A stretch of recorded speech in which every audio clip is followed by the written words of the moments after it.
bit what we've already talked about with sequences, and then move forward into adding sevenths to our sequences. So with that, let's just want to review what we talked about. This is what you're looking at here in the center of the screen, right here, is what we've been calling the sequence of the descending fifth cell. So 1, 4, okay. Here we've got it modulating down by a diatonic second. Okay,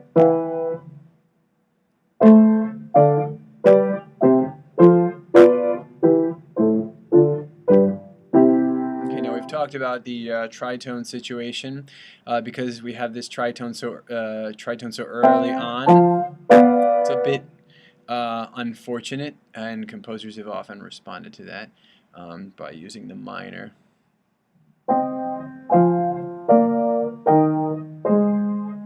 don't reach it until there. So composers will use different parts of the sequence depending on where they are. But the minor let's use the minor in going forward and looking at some of these. So here we are in the minor.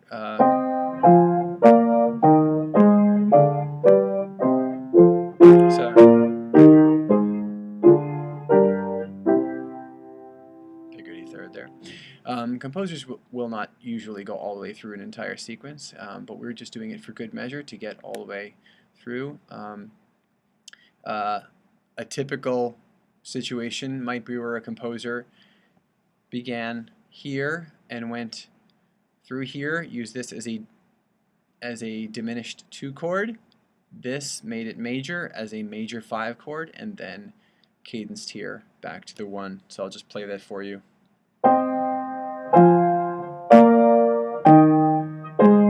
Diminished 2, 5, 1. Okay, see that. Okay, going forward, we can also reorient this chord. So we've got a different member in the soprano.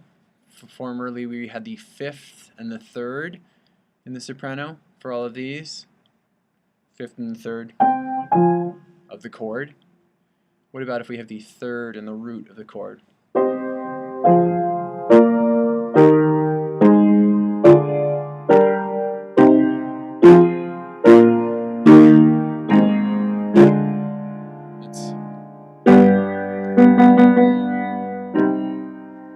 added the leading tone there and the second to last chord. Okay. We can also have the 5th, the root and the 5th in the key, so we can have it's down here, root to 5th. I'm just playing the outer voices there for you to hear the counterpoint.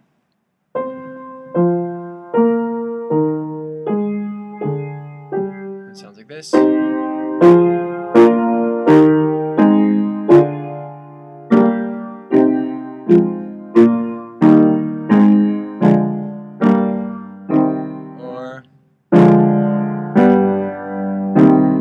forcing us to have to leap over the augmented second, but we would, in real composition, adjust that so that we didn't have to make that leap.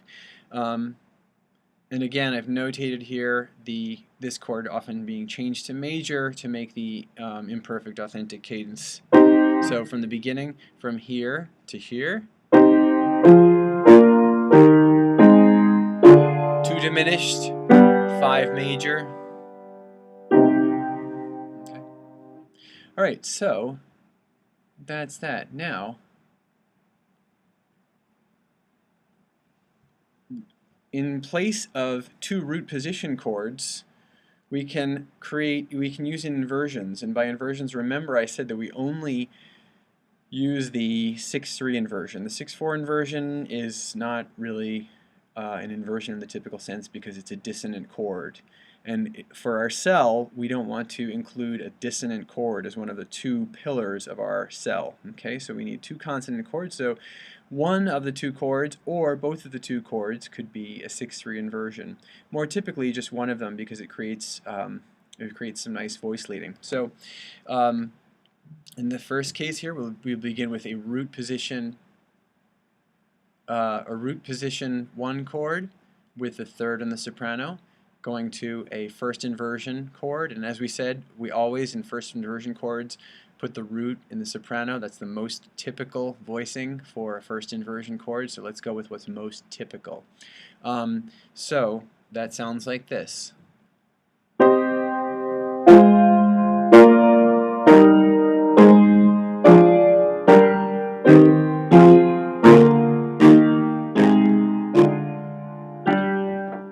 Oh, piano doesn't work on that crucial leading tone. That's too bad. Okay, so that is this cell, the cell with a root position going to a first inversion. We can also do the other way around. We can go so first inversion going to root position.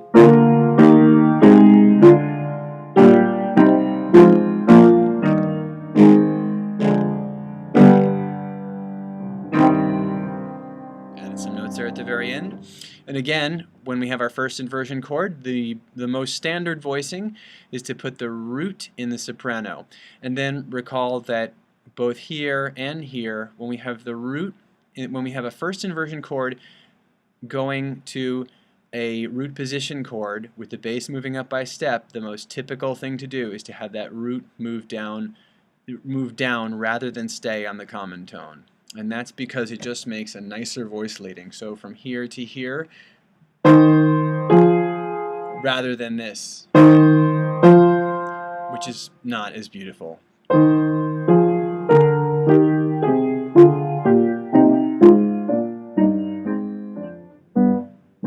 As opposed to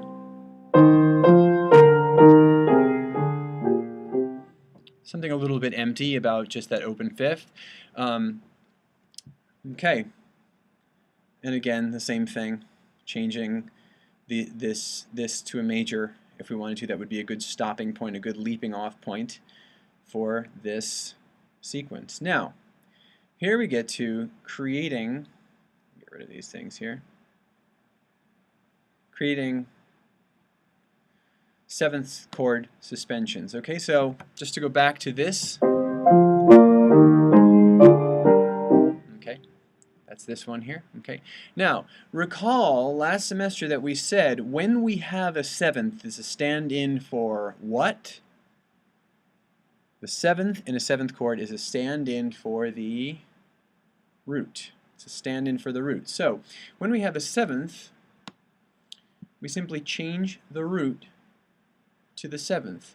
And we want the seventh to be prepared, so what we do is we hold over what was the third to become that seventh of this chord, right? So we've created a suspension. The third of this chord is held over and becomes the seventh. So we have this sound, and I'll re-articulate the seventh just so you can hear it, even though we have it tie.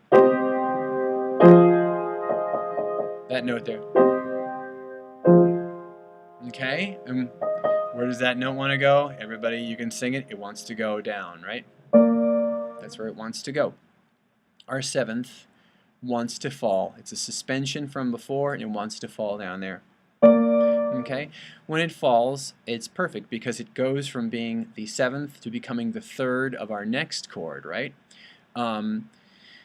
What can we do that makes this kind of interesting is that in our next chord, if we were to hold the third of this chord into this chord, then it would become the seventh in this chord. So here, this seventh is becoming the third when it falls in this chord, but if we take this third in this chord and hold it just as we held this third here, it becomes the seventh here.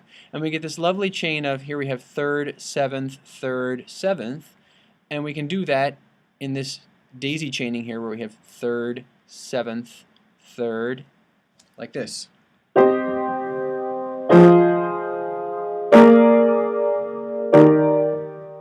Okay, we get that lovely jazzy major seventh chord there.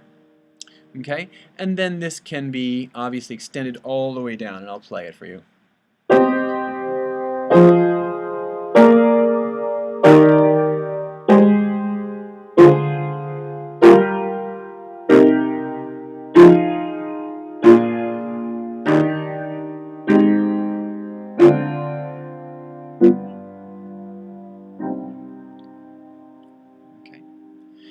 Now, Furthermore, what we can do to this is we can add some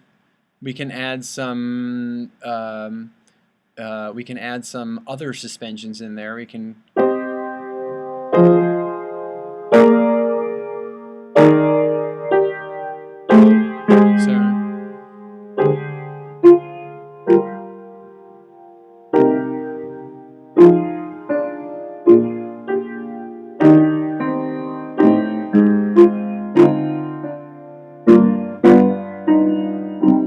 suspensions and anticipations. We can decorate this up in any number of ways by using some of our typical non-chord tones. But this is just the sort of basic. So we've seen how we go about holding over a third to become a seventh in the next chord, and then having that seventh resolve and creating this exchange between seventh to third here and seventh to third here.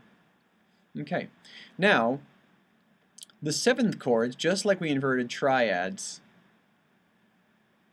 the seventh chords can also be inverted. So here's our non-inverted.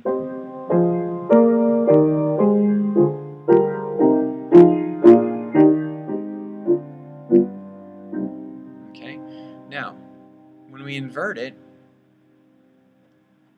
we can go from this chord to a 4-6-5 chord. So that would be,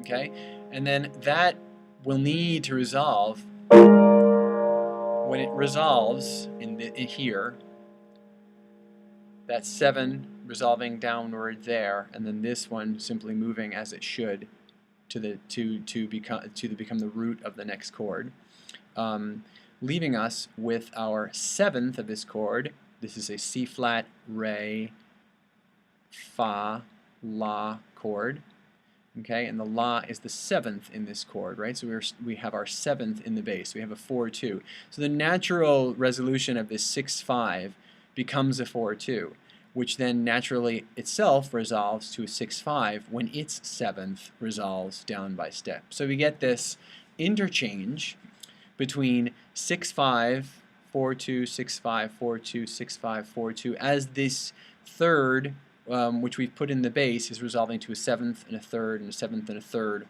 over and over. So we get this. Sorry, no, wrong.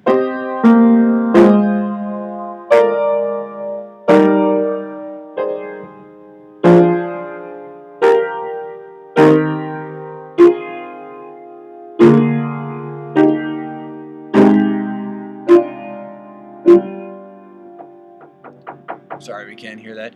C natural. Okay, and this we can have a lot of fun ornamenting this up.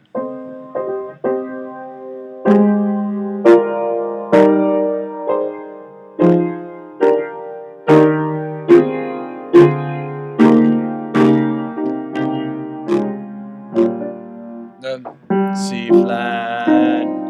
Sorry about the non-working leading tone on this piano. So what I did there was I simply held this note, resolving this note down, resolving this sol late. So I suspended that sol. Lots of fun. And then we can do a similar inversion where we have, if our bass stays constant, we've made a 4-3 chord. The 4-3 chord's natural resolution is going to be when this note, when the seventh resolves down, the easiest resolution is going to be to the 7. So we get this chain of 4-3 going to 7, going to 4-3, going to 7. So we get this.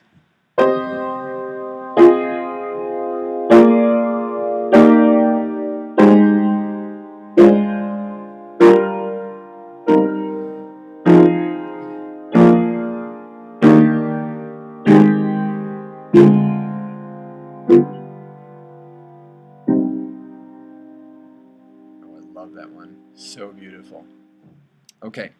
And then the next possibility is involving the 4-2. So we've gone from 7 to 6-5 to the 4-3 I just played to 4-2. Now what's interesting about this one is 4-2 means that our bass contains the 7th, which is going to resolve to the 3rd.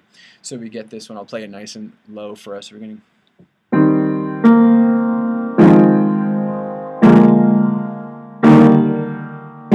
nice tight voicing.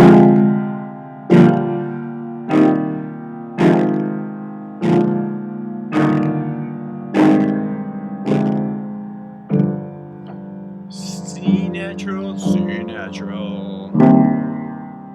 Okay, I'll play that up an octave just so you can hear it a little bit.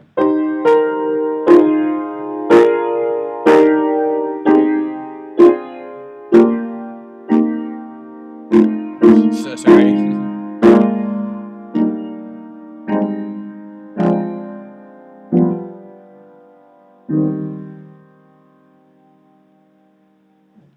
Lovely. So, with that, we will plan to talk more about sevenths in sequences in the upcoming class. So, signing out.